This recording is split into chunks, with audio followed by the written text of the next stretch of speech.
Hello बच्चों, राधे कृष्णा।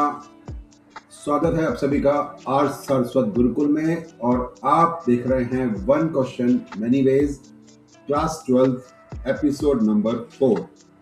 और आज हम एनसीईआरटी बुक का एक्सरसाइज 5.6 क्वेश्चन नंबर 7 डिस्कस करने वाले हैं, जो कि एक बहुत ही लेंथी क्वेश्चन है और बच्चे इस क्वेश्चन में परेशान होते हैं। तो आज मैं उन्हें 4 ऑप्शन दे रहा हूं इस क्वेश्चन को सॉल्व करने के। आप डिसाइड कर सकते हैं कि आपको कौन सा क्वेश्चन आपको क्वेश्चन किस तरीके से सॉल्व करना है। सबसे पहले इसका जो नॉर्मल और बहुत पॉपुलर तरीका है क्वेश्चन रूल के थ्रू, उसको देखते हैं। तो हमने x को डिफरेंशिएट किया by using question rule and chain rule. इसके बाद हमने sin 2t को सब्स्टिट्यूट किया 2 sin t cos t, और sin square t cos t को कॉमन लिया। देन cos 2t को पुट किया 1 माइनस 2 sin स्क्वायर t, और सिंप्लीफाई करके हमको मिला dx अपॉन dt। तो आप देख सकते हैं अराउंड 8-9 स्टेप्स के अंदर आपका dx अपॉन dt निकल के आया। सिमिलरली आपने y को डिफरेंशिएट किया t के रेस्पेक्ट में chain rule and quotient rule के थ्रू। आपने minus cos square T sine T को फैक्टर आउट किया, और उसके बाद cos 2t को 2 cos square T minus 1 substitute किया, सिंप्लीफाई किया, और सिंप्लीफाई करने से आपको dy बाई dt मिल गया। आपने dy बाई dx निकालने के लिए dy बाई dt और dx बाई dt को डिवाइड किया, और सिंप्लीफाई करके आपको आपका आंसर मिल गया माइनस कॉट 3t। ये सबसे नेचुरल अप्रोच है, बट आपको दिखाई दे रहा होगा अराउंड 18 to 20 स्टेप्स का ये प्रोसीजर है। नाउ देखते हैं सेकंड मेथड। जो सेकंड पॉपुलर अप्रोच है इस क्वेश्चन को करने का, वो है लॉगरिथमिक डिफरेंशिएशन। हमने इसके अंदर x का लॉग लेते हैं। x का लॉग लेने से रिस्पेक्ट में डिफरेंशिएट कर दिया, आपको मिला 1 upon x dx upon dt। बिल्कुल ऐसे ही आपने y का लॉग लिया और उसको t के रिस्पेक्ट में डिफरेंशिएट कर दिया, आपको मिला 1 upon y dy upon dt। दोनों ही टर्म्स को आपने डिवाइड कर दिया dy अपॉन dx निकालने के लिए। डिवाइड करने के बाद आप देखिए ध्यान से, y अपॉन x की value cos cube t upon sine cube t है।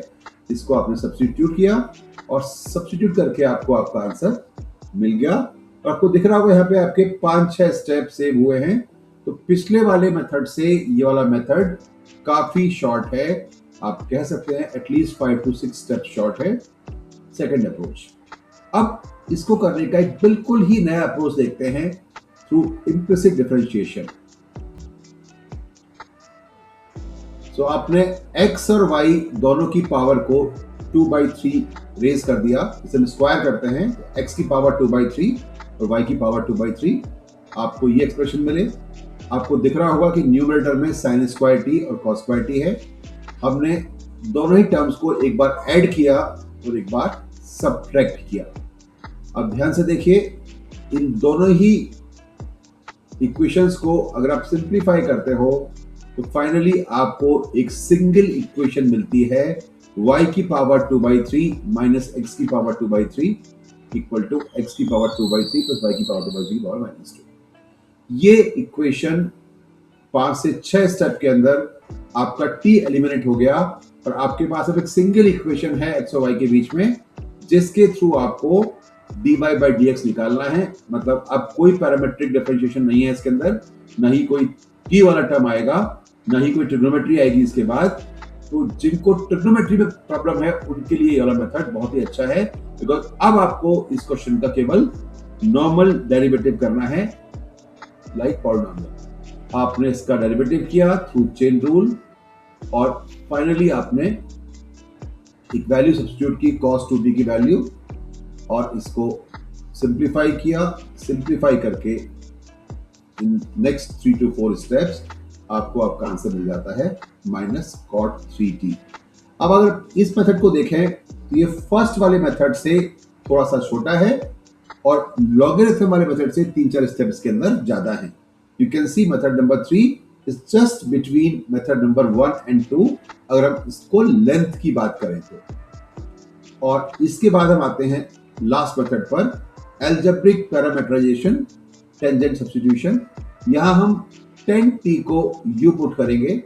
अब ध्यान से देखिए, जो y है हमारा वो cos cube t upon cos 2t है।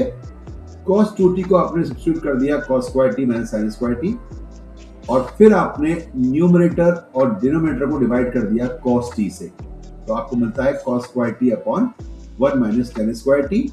10t की जगह आपने u पुट कर दिया, और cos स्क्वायर t होता है 1 अपॉन sec स्क्वायर t, और 1 upon sec square t, sec square होता है 1 प्लस tan स्क्वायर, तो आपने पुट कर दिया 1 plus u square. x upon y आपने देखा था पिछले वाली मेथड के अंदर, sin cube upon cos cube था, तो tan क्यूब t हो गया, तो x हो गया y u क्यूब।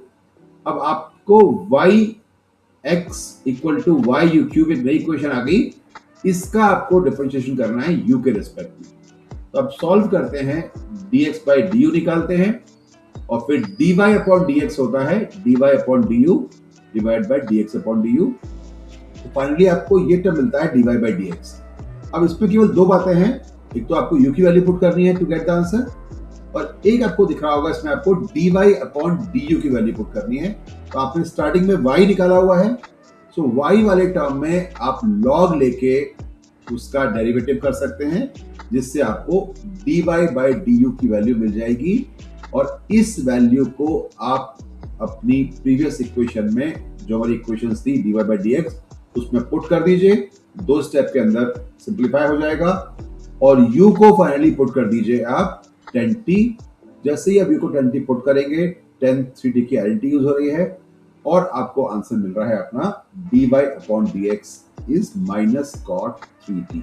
आशा करता हूं आपको ये वीडियो पसंद आया होगा, और मेरे चैनल को देखते रहिए। अगर आपको वीडियो अच्छे लगेंगे तो मैं इससे और भी वीडियो आपके लिए बनाऊंगा। Thank you. राधे कृष्ण।